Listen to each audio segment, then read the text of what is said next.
अस्सलाम वालेकुम रहमतुल्लाहि बरकातहू। सबसे पहले जो हज के लिए हज्जाज इकराम जा रहे हैं उनको दिल की गहराई से मुबारकबाद देता हूँ। अल्लाह से दुआ करता हूँ उनका हज आसान फरमाए और कबूल फरमाए। कभी भी इनाग्रेशन फंक्शन को मैं रहा करता था। मैं केरला में इलेक्शन के पर्पज़ की वजह से, केरला में रहने की वजह से वो फंक्शन को आ नहीं सका। इन्हें पहले फ़्लाइट जो है 5 तारीख को पहली फ़्लाइट निकली। टोटल इस बार एप्लीकेशन आए थे 17,412 एप्लीकेशन आए थे। उसके अंदर अपने को कर्नाटका का कोटा मिला 11,760 पर 4 मिला। इन्हें 6,000 डिफरेंसेस वेटिंग लिस्ट में था। उसका हम लोग से उम्मीद थी कि उनका भी होएगा करके, उनका भी हुआ नहीं।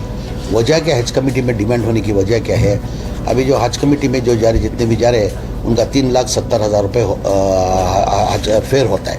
अभी प्राइवेट में जाएंगे तो 8 लाख, 10 लाख, 12 लाख, वो हिसाब से पूरी इंडिया के अंदर जो है हज कमेटी के अंदर थोड़ा सा डिमांड हुआ है। पिछली बार जो था, जितना कोटा था उतने जितने एप्लीकेशन थे उतने गए हुए थे। मगर मैं इतना ही बोलना चाहता हूँ आपको, अल्लाह की जो मर्जी, उधर कोई मई का लाल नहीं जा सकता, कोई मई का लाल नहीं जा सकता। अल्लाह मियाँ का जब तक बुलावा नहीं आता उधर कोई नहीं जा सकता। हर एक की अरमान है, हमारा एक फ़र्ज़ भी बनता है एक मुसलमान के नाते या ज़िंदगी के अंदर एक हज करना करके, एक अल्लाह का एक ये भी है।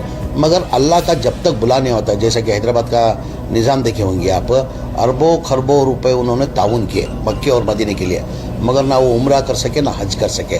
वजह क्या है? जब तक अल्लाह का बुलावा नहीं आता उधर कोई नहीं जा सकता।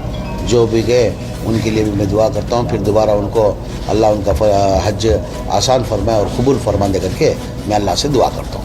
ये हज की फ्लाइट का किराया पड़ा है 10,000 रुपये की प्रदेश में हज कमेटी की तरफ से दिया गया है। यहाँ भी इस तरह से कोशिश नहीं, वो वार की वजह से, फ्यूल का रेट बढ़ने की वजह से हर स्टेट के अंदर जो है जो भी फेयर था उसके ऊपर 10,000 रुपये बढ़ाया गया। जैसे कि तेलंगाना के अंदर वो जो फेयर बढ़ाया गया था 10,000 रुपये, वो जो है तेलंगाना गवर्नमेंट से दिया गया। तो मैं भी अभी माननीय मुख्यमंत्री हमारे सिद्धरामैया जी से बात करके मैं कोशिश करके हमारी हुकूमत से भी देने की मैं जद्दोजहद कोशिश करता हूँ। और उसके साथ साथ में मेरे ख्याल से अभी हम आंध्रा के चेयरमैन इधर बैठे हुए हैं, आंध्रा के जो हज कमेटी के चेयरमैन हैं वो बैठे हुए। उनसे पूछ रहा था मैं, भाई आपके इधर भी ऐसा निज़ाम है क्या कर्नाटका के अंदर?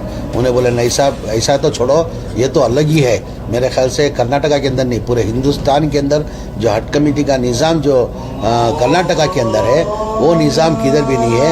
यहाँ टीम वर्क होता है। जैसे कि हमारे आंध्रा के जो हज कमेटी के चेयरमैन आए थे, उनसे पूछ रहा था, भाई ऐसा जो हमारे इधर निज़ाम है वो आपके इधर है क्या? सर ऐसा तो हो ही नहीं सकता सर, ना करना हमारे आंध्रा के अंदर नहीं, पूरे हिंदुस्तान के अंदर जो हज कमेटी का जो निज़ाम है कर्नाटका के अंदर, वो कोई हिंदुस्तान में किधर भी नहीं है सर। वजह उसकी क्या है?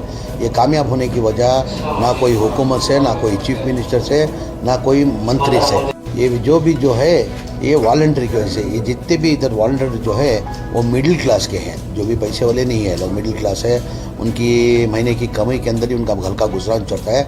उसको कुर्बानी देते हुए वो लोग, जो लोग है जो हज की खिदमत करने की वजह से आज जो हज कैम्प जो है ये कामयाब है। मैं दिल की गहराई से उनका हज के तमाम वॉलंटियर्स को भी मैं दिल की गहराई से मुबारकबाद देता हूँ। और ख़ासकर हमारे जुल्फ़िकार टिप्पू चेयरमैन को भी मैं दिल की गहराई से मुबारकबाद देता हूँ। उनको भी बेहतरीन सर्विस की वजह से माध्यम वाले पिछले साल में जो है उनको एक बेस्ट अवार्ड दिया गया है। तो उनको और कमेटी के तमाम मेंबर्स को मैं दिल के, जैसे कि मुजाहिद है, हमारे वासिल है, तमाम मेंबर्स को मैं दिल की गहराई से मुबारकबाद देते हुए, मैं पिछली बार जितने भी हज के वॉलंटियर जो है, मैं बोला ना, अल्लाह का जब तक बुलावा नहीं आता कोई अल्लाह का घर का दीदार नहीं कर सकता जब तक उनका बुला नहीं आया तो। और मैं हज कमेटी के जितने वॉलंटियर्स है, बहुत से जन अल्लाह का घर का दीदार नहीं किए थे, उनको अभी तक में लगभग शायद ऑलमोस्ट 95% ऑलमोस्ट चले गए। अभी जो जितने बचे थे, जो लास्ट जनवरी के अंदर, ये साली जनवरी के अंदर 200 चिल्लर जन को हम लोग ने उम्रे के लिए भेजा था। अभी और कुछ बचा था, तो इस बार मैं नवंबर के अंदर 1000 जनों को उम्रे को भेजने का तय किया हूँ। हुबली, जैसे कि हुबली के अंदर गया था मैं, हुबली के अंदर उलमा इकराम को, जैसे कि 150 उलमा इकराम को जो मस्जिद के मौज़ून होते इमाम होते, उनको 150 जन को हुबली के अंदर भेजने का, पूरे स्टेट से 1000 जन को भेजने का मैं तय किया। इसी साल में नवंबर को उम्रे के लिए भेज रहा हूँ। मगर मैं नहीं भेज रहा हूँ, अल्लाह मियाँ ज़रिया बना रहा ज़मीर अहमद खान को। अभी जो भी ज़रूरत है वो क्या करते हैं, अल्लाह से मांगते हैं। अल्लाह डायरेक्ट आके नहीं करता, अल्लाह क्या करता है, किसको ज़रिया बनाता है। वो मेरे को अल्लाह मियाँ ज़रिया बना के मेरे से अल्लाह काम ले रहा है, तो अल्लाह की तरफ से। तो इस बार 1000 जन को उम्रे को भेजने का मैं तय किया हूँ। उसके साथ में हज कमेटी के चेयरमैन भी मेरे बगल में बैठे हुए, तो उनसे भी बोलता हूँ जो भी हज कमेटी में और कितने कोई बचत है तो इंशाल्लाह उनको भी नवंबर के अंदर मैं उम्रे के लिए भेजता हूँ।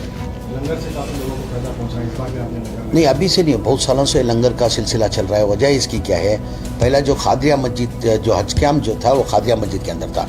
खादिया मस्जिद के अंदर सराउंडिंग था, शिवाजी नगर था, फिजोटोन था, इंतज़ाम थे, होटल के इंतज़ाम थे।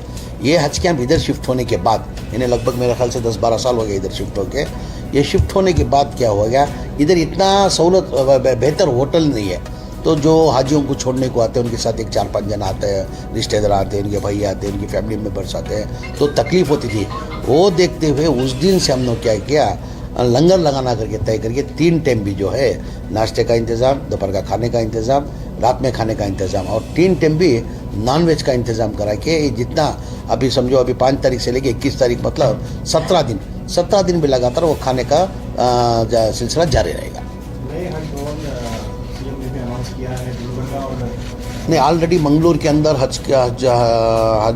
हजघर बनना करके डिसाइड होके पैसा भी रिलीज़ किए थे सिद्धरामैया की हुकूमत के अंदर, 10 करोड़ रुपए रिलीज़ किए थे। और उधर जगह का मसला था, उधर जो गवर्नमेंट से वो जगह दिए हुए थे वो सही जगह नहीं थी, उस वजह से वो अल्टरनेट जगह के लिए हम लोग इंतज़ार करते थे। अल्लाह का एक नेक बंदा हमारा इनायत करके जो सूरतकल से जो कांग्रेस के कैंडिडेट थे, उन्होंने ताउन किया है, 2 एकड़ जगह हज कैम्प के लिए ताउन किया है। अभी भी इंशाल्लाह संगे बुनियाद का काम वो भी करना करके तय किए। उसके साथ में गुलबर्गा का भी जगह अलाट करके है, 10 करोड़ रुपये उधर भी रिजर्व रखे हुए हैं। वो इंशाल्लाह वो 2 जगह भी जो है ये हज का ये फ्लाइट का ख़त्म होने के बाद वो 2 भी जगह संगे बुनियाद का काम चला। हुबली का अनाउंस किया, अभी तक जगह अलाट नहीं किया। इस मौके पर कर्नाटक स्टेट हज कमेटी के चेयरमैन जुल्फकार टीपू ने खुशी का इजहार किया और साथ ही इस मौके पर हज कमेटी के मेंबरान और दीगर अहम जिम्मेदारान मौजूद रहे।